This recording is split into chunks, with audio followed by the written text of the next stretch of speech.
Hola, muy buenas a todos, ¿qué tal estáis? Soy Force y estamos en mi canal. En el caso de hoy vengo con esta iluminación un poco más oscura, un poco más terrorífica, porque precisamente el vídeo que vais a ver a continuación es de todo menos algo bonito de ver. Es algo que da bastante miedo, algo bastante oscuro, algo bastante surrealista que haya pasado y que ahí me impactó una barbaridad.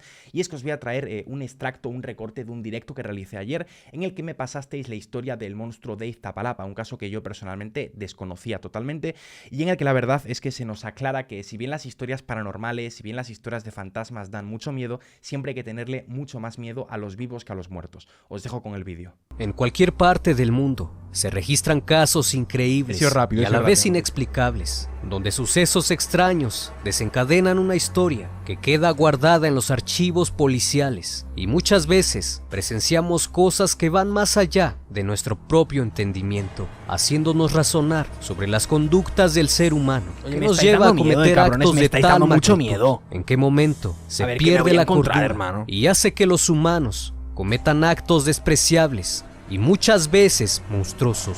Pero cuando nos referimos a un monstruo, lo definimos como un ser que tiene una anomalía de orden natural, con apariencia temible, aunque muchas veces nada tiene que ver el aspecto físico, sino más bien mental. Prueba de ello es el caso que estás por escuchar. El 6 de septiembre del año 2011, un caso indignante y deplorable se dio a conocer a nivel nacional y pronto a nivel mundial. La Procuraduría del Distrito Federal realizó la detención de 7 personas por mantener privados de la libertad durante 7 años a una mujer de 21 años de edad, 3 niños de 5, 4 y 2 años y un bebé de 3 meses, siendo el autor del hecho un sujeto llamado Jorge Antonio Iniestra Salas y Clara Tapia Herrera, su mujer, además de 5 familiares de este por dicha complicidad, todos acusados por privación ilegal de la libertad, explotación y homicidio. Y aunque su mujer Clara fue la que denunció y dio a conocer esta historia, fue también detenida por complicidad. La historia comenzó en el año 2004, con el encuentro de ambos. Clara había encontrado trabajo de limpieza en una casa donde vendían muebles. Ahí conoció a Jorge, quien en ese momento era guardia de seguridad. Él comenzó a cortejarla y un día la invita a salir a tomar un café a un lugar que ella consideraba como lujoso. Ella, emocionada, dijo que sí, pues nunca antes alguien la había llevado a comer o a tomar algo. Aquel día quedó deslumbrada con aquel sujeto, pues casi nunca salía. Le habló de algunos libros, de películas y de los viajes que había tenido. Además le Es verdad que el comentario que ha puesto Mavizca es una barbaridad, Ha puesto Mavizca. ¿Se dan cuenta que le están dando más miedo nuestros casos reales que nuestras leyendas urbanas y todo eso? Sí, sí. O sea, es totalmente lo que dice Dross en los vídeos, tío. Lo de que hay que tenerle más miedo a los vivos que a los muertos, totalmente. Mencionó que era egresado de la universidad como contador y que provenía de una familia acomodada. Esa noche le contó su vida y sus desamores. Mencionó que era originaria de Puebla y estudió enfermería. No concluyó sus estudios, pues se enamoró y tuvo una hija, aunque su pareja evadió su responsabilidad y la dejó sola. Años después pensó que encontró el amor. Se casó y tuvo 2 hijos más, con un hombre violento y alcohólico, con quien sufrió humillaciones e insultos durante años. Después aquel hombre emigró a Estados Unidos y la dejó. Al encontrarse sola y con 3 hijos, buscó trabajo, encontrando empleo como conserje en la escuela primaria Manuel Tello, que se ubica en la delegación Iztapalapa. Ella tenía la ilusión de comprar una casa para sus hijos. Incluso llegó a ahorrar más de 80,000 pesos, por lo que buscó ese empleo de limpieza para poder cumplir su sueño. Él pareció comprenderla e incluso la animó para que denunciara a su exmarido, acompañándola a la Procuraduría a levantar la queja. Pensó que esta vez encontraría a la persona correcta, aunque jamás imaginó la pesadilla que estaba por vivir, pues muchos hombres se aprovechan de las situaciones que viven muchas mujeres al quedar solas, y muchas veces la desesperación las lleva a tomar malas decisiones, aunque claro está que las apariencias siempre nos engañan, y como en toda relación, uno nunca sabe con quién compartirá su vida hasta que están juntos. Clara Tapia Herrera nació el 12 de agosto de 1968 en Chautla, Puebla, y tenía 11 hermanos. Cuando era niña fue abusada 3 años seguidos por un familiar y posterior a eso, un profesor de la escuela donde asistía también lo hizo. En enero de 2005, 3 meses después de haber conocido a Jorge, se fue a vivir con ella a la conserjería de la escuela, pero esta vez conocería realmente el verdadero rostro de quién era este sujeto, pues no sabía en la pesadilla que estaba por vivir. Al mostrarse preocupado y comprensivo con su situación y por sus supuestos conocimientos de contabilidad, él controlaría el dinero de la familia para poder comprar esa casa tan soñada. Al principio se fue ganando la confianza de sus hijos, 2 chicas de 15 y 12 años y un niño de 13. Les llevaba regalos, pasaba tiempo con ellos, tenía una manera de hablar muy convincente y ellos lo querían. Y con el transcurso del tiempo, este sujeto llevaría a cabo uno de los planes más despreciables que se hayan visto. Él se comenzó a comportar violento e insultaba a Clara y a sus hijos, hasta que la noche del 25 de marzo del 2005 es despertada por el llanto de una de ellas, la mayor, pues al ver que aquel hombre estaba sobre la niña de 12 años, no pudo contener el llanto y espantarse por lo que estaba viendo. En ese momento Clara se levanta y, llena de coraje, pensó en hacer algo, pero debido al miedo se paralizó y no supo qué hacer. Él le dijo que todo estaba bien, mencionó estar enamorado de la niña y que era una relación normal, que él había tenido amigas que tuvieron a sus hijos desde los 13 años y que no pasaba nada, pues era algo normal en la clase media, además de que si lo denunciaba, las autoridades no harían nada, pues cuando realizan la denuncia no les creen. Inesperadamente, ella le cree y no hizo nada, cayendo en el juego de este sujeto. Fue entonces que convenció a Clara para que las 3 fueran sus esposas, mientras que el niño lo obligaba a trabajar y darle...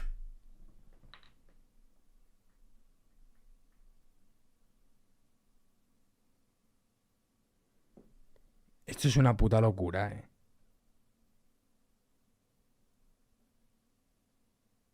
Esto es una puta locura, tío. Pero es que, verdad, o sea, buah. O sea, verá, no entiendo cómo es la situación, hay que entenderlo, hay que verse ahí, hay que todo. Pero igual es que sí que no entiendo cómo no lo denunció. Es que a mí me parece demasiado. O sea, por más que te digan, por más que tal. O sea, evidentemente el mayor culpable es él, pero wow, todo el dinero de lo que ganaba, obligándolo a recolectar cartón y venderlo. Si no cumplía con las ventas, lo ataba en la azotea y lo dejaba ahí toda la noche, además de golpearlo y someterlo a extensos castigos. Aunque la mente manipuladora y retorcida de este sujeto no tenía fin.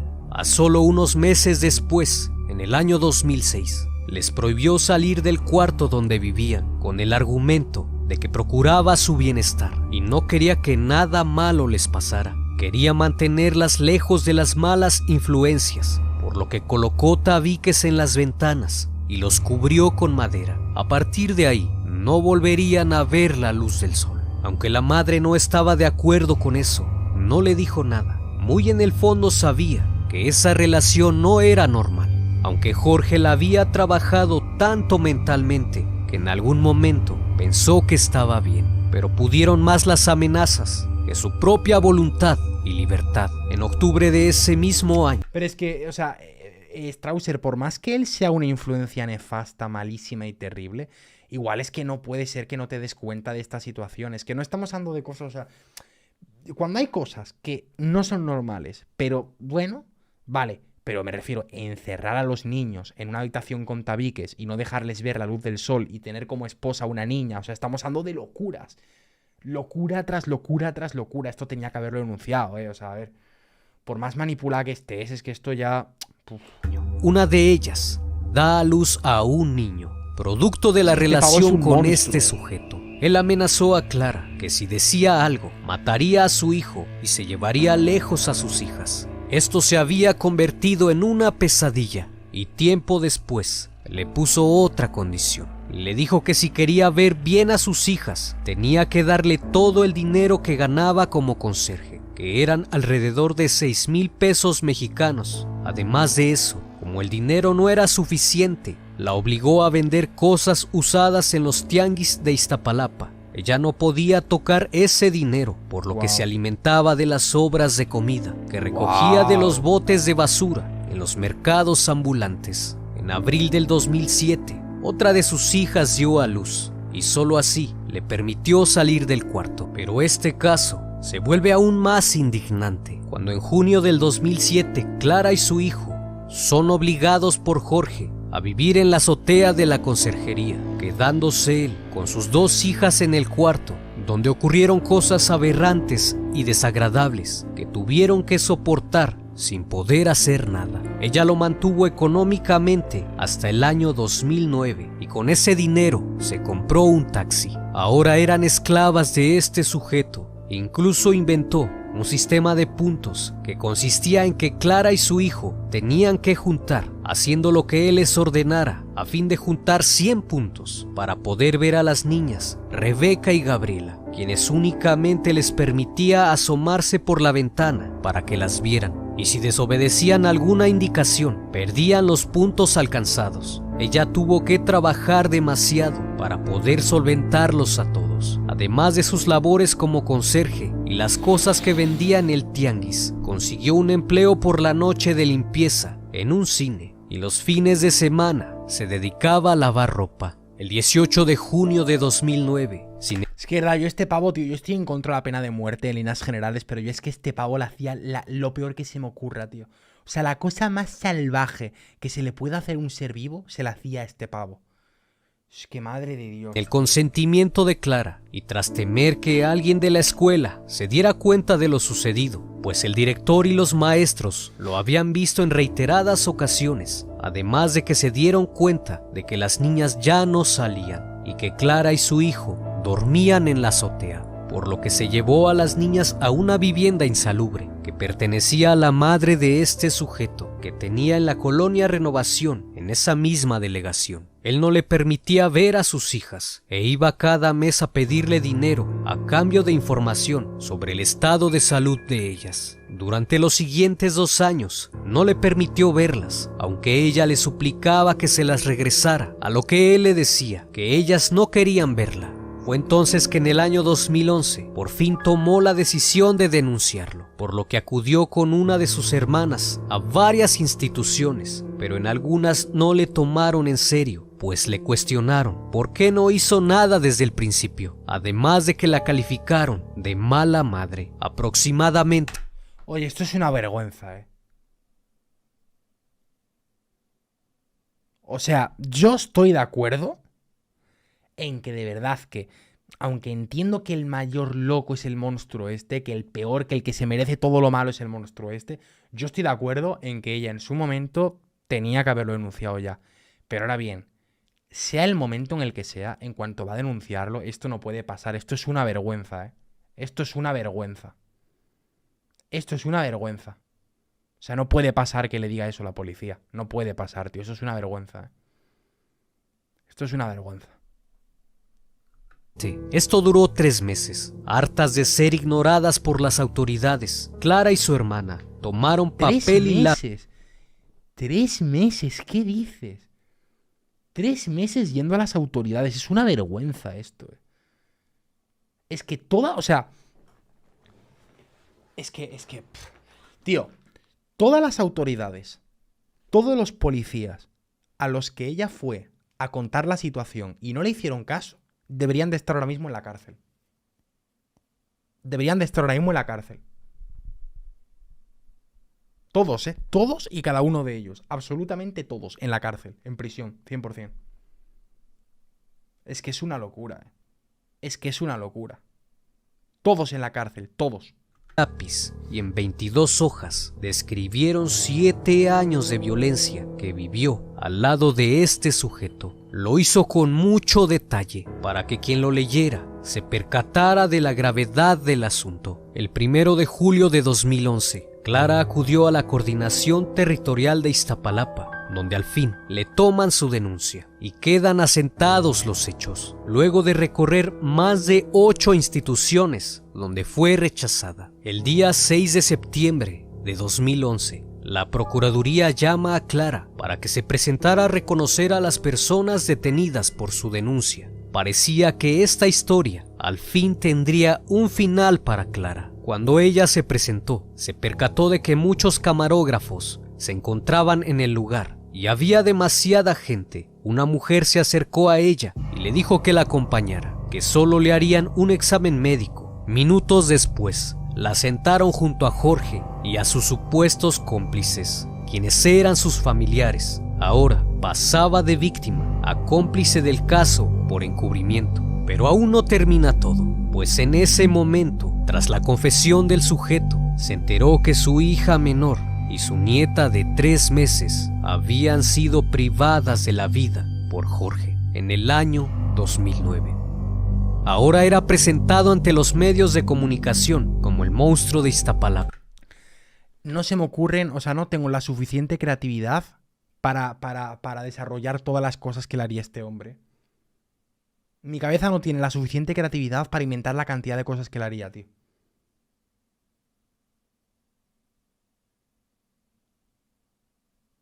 Qué vergüenza. Qué vergüenza. Qué vergüenza. Quien en ese entonces contaba con 32 años de edad y era taxista, afirmando que sus actos habían estado motivados porque Clara, la madre de sus hijas, le gustaba verlas en diferentes posiciones. Lo peor de este caso estaba por escribirse, pues aún faltaba su confesión. Debido a los abusos, procreó 5 niños con ambas mujeres. Entonces relató que en una ocasión, una de ellas se asomó por la ventana y como no tenía permitido hacerlo, la golpeó con un palo hasta que se cansó. Luego se percató que no tenía funciones vitales y al no saber qué hacer, le colocó a la bebé, quien era hija de su hermana, en el pecho para poder revivirla, pero ante la desesperación terminó asfixiándola. Posterior a eso metió ambos cadáveres en una bolsa de plástico y la guardó durante 1 mes debajo de la cama, pero no soportaban el olor a pesar de haberles puesto cal, por lo que comenzó a pensar cómo deshacerse de los cuerpos. Fue así que en complicidad de sus familiares, quienes estaban enterados del acontecimiento, le ayudaron a trasladarlos hasta la autopista, donde tiraron los cuerpos. Anterior a esto, en el año 2009, ya había una investigación sobre este caso, pues dichos cuerpos fueron encontrados al borde de la autopista, pero no pudieron ser identificados, debido a que el menor no había sido registrado, por lo que en el año 2015, Jorge Antonio Iniestra Salas recibió una sentencia de 241 años al comprobarse ser el autor intelectual del crimen y de otros cargos más. Clara Tapia, y me parecen pocos, Herrera también fue enviada a prisión debido a que durante 7 años no hizo nada para impedir los abusos de su pareja y tras el testimonio de su hija, donde claramente e increíblemente que parezca, defendía a este sujeto, por lo que de igual forma la madre fue encerrada por complicidad. Sin embargo, el 5 de septiembre de 2013, Clara fue absuelta y salió del Centro Femenil de Readaptación Social de Tepepan. Los familiares de Jorge Antonio fueron sentenciados a 20 años y 18 años por complicidad y delito agravado. Un caso sumamente indignante por donde quiera que se mire, pues por una parte se puede entender que Clara es una víctima más, pero por otra parece cómplice y responsable de los acontecimientos, pues una madre o un padre siempre buscan el bienestar de sus hijos, procurando que nadie les haga daño. ¿Hasta cuánto puedes permitir que las situaciones se te salgan de las manos? ¿Qué tanto daño puede guardar una persona en el transcurso de su vida, que vive victimizada todo el tiempo, pensando que de verdad lo merece? ¿Hasta dónde permites que un hombre te humille? Como siempre lo menciono, debemos estar alerta en todo momento, sin dejar pasar por alto nada, recordando que debemos actuar en el momento para evitar este tipo de situaciones. Si bien puedo entender una cosa, que muchas veces las autoridades no hacen nada y son culpables de que los ciudadanos no se sientan seguros, muchas veces ignorados. Pero uno siempre debe ejercer sus derechos, por eso son servidores públicos y ellos están al servicio de la población. Insistan siempre, incomódenlos, ese es su trabajo. Por otra parte, hasta cierto punto es entendible pensar en cómo después de 7 años la madre denunció a este sujeto y por lo cual no atendían su demanda. Pero es demasiado indignante cómo las autoridades, a pesar de la gravedad de las cosas, no muevan ni un solo dedo. Ni siquiera son capaces de orientar a las personas para poder presentar correctamente una denuncia o a qué institución deben acudir. Pues puedo mencionarte varias instituciones a las que acudieron y de todas ellas fueron ignoradas. Claro está que si algún familiar de alguno de ellos estuviera en esa situación, de inmediato montarían un operativo, o que algún candidato a la gobernación estuviera en campaña lo harían, no con el fin de ayudar y hacer su trabajo, sino con fines lucrativos para poder favorecer su posición ante la sociedad. Sé que muchas veces sentimos que estamos solos, pero la realidad no es así. Afuera hay muchas personas que también están dispuestas a ayudar, aunque sea el simple hecho de acompañarte a denunciar, pero nunca permitas que te amenacen. ¿Qué hubiera pasado si ella hubiera comentado esto a alguien de confianza? Esto se pudo haber evitado. Desde el punto de vista psicológico, es comprensible que haya dejado pasar tanto tiempo, pues hay algo que se le conoce como indefensión aprendida o desesperanza. Sí, o el síndrome de Estocolmo, ¿no? También qué pasa con los secuestros. Inducida, que se refiere a una condición psicológica en la que la víctima de violencia aprende a creer que está indefensa y que de ninguna forma tiene control sobre la situación en la que se encuentra y llega a pensar que cualquier cosa que haga es inútil, por lo que la víctima permanece pasiva frente a una situación dañina, aunque tenga la posibilidad de cambiar las circunstancias. Hay personas que pasan situaciones muy difíciles, muchas de ellas denuncian, la gran mayoría no lo hacen y se callan, pero si está en tus manos cambiar el destino de tu vida o cambiar ese fragmento de tu vida, toma valor y denuncia. Espero que el video haya sido de tu agrado y que este caso nos sirva como una gran reflexión y enseñanza. No olvides suscribirte y dejar tu like. Esto fue El Criminalista Nocturno. Nos vemos pronto. Bueno, me parece una auténtica barbaridad todo lo que acabamos de escuchar y todo lo que acabamos de ver. O sea, es una locura, es una de las historias más perturbadoras que he escuchado en toda mi vida, os lo digo de verdad. Es una de las mayores barbaridades que he escuchado en toda mi vida. Tengo 25 años, precisamente no soy un niño, pues de todo lo que he escuchado en mi vida, seguramente es de las mayores barbaridades que he visto nunca. Y es una locura. Ya os digo, no tengo la suficiente creatividad en la cabeza como para pensar qué clase de barbaridades le haría a este hombre. Porque este pavo se merece lo peor. Se merece lo peor. Es que lo peor de lo peor es que tú te imaginas la mayor tortura y la mayor cosa que le puedes hacer a una persona y me parece que es poco para este pavo. Te lo juro, es que es poco. Es que es poco. Es que no es toda la vida entre rejas. Es que más. Es lo peor. Este tío es lo más indeseable que he visto nunca, tío. Es horrible este cabrón. De verdad. Es una barbaridad esto. Es una auténtica barbaridad. Y la reflexión de la mujer, pues también es que es un poco... Es que no sé. O sea, vamos a ver. Evidentemente, aquí el mayor culpable, el mayor monstruo, el mayor hijo de puta, el mayor todo, evidentemente estamos hablando del monstruo este, ¿vale? O sea, hasta ese punto creo que estamos todos de acuerdo. Ahora bien, la chica, la mujer. Yo entiendo que... O sea, vosotros imaginaros lo manipulador que puede llegar a ser el monstruo este, que acaban de decir que la hija, cuando fue el juicio, le apoyaba. Acaban de decir eso. Vosotros imaginaros la capacidad de manipulación que tenía este pavo sobre todo su entorno y la gente que le rodea. O sea, eso evidentemente no hay que pasarlo por alto. Yo estoy de acuerdo ahí. Ahora bien, a pesar de la manipulación, a pesar del chantaje, a pesar del sabotaje, a pesar de que insisto en que evidentemente el culpable de todo esto es el monstruo este, a mí igual, de cara a juzgarla, sí que me parece en una mínima parte cómplice. Porque por más que lo odiase, por más que quisiese evitarlo, por más que estuviese, ¿sabes? O sea, convencida por él, por más que la manipulase, por más que todo, no dejas de estar 7 años sabiendo lo que le está pasando a tus hijos sin hacer nada, ¿sabes? Es que al final, tío, es eso. O sea, entiendo perfectamente el punto de manipulación, lo entiendo. Pero es que realmente no, insisto, No podemos pasar por alto que son 7 años sin hacer nada por más condicionantes que haya. Son 7 años. Entonces, para mí también entra en el saco, evidentemente en una medida mucho menor, pero para mí también tiene que entrar en... Y bueno, los familiares, evidentemente, también. O sea, para mí, una condena brutal a los familiares, todos los años que se puedan comer de cárcel, me parecen pocos. Qué locura esto, eh. Qué locura esto. Lo que más me sorprende es cómo las víctimas todavía lo defendían.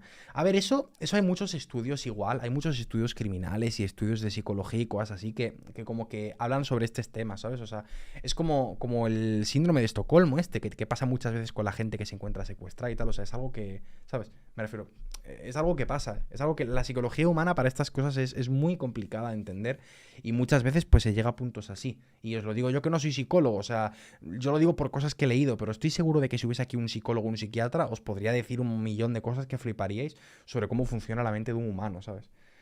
Pero es una locura, es una locura. Sí es muy heavy, Sí es muy heavy, tío. Sí es muy, muy, muy loco todo esto, tío.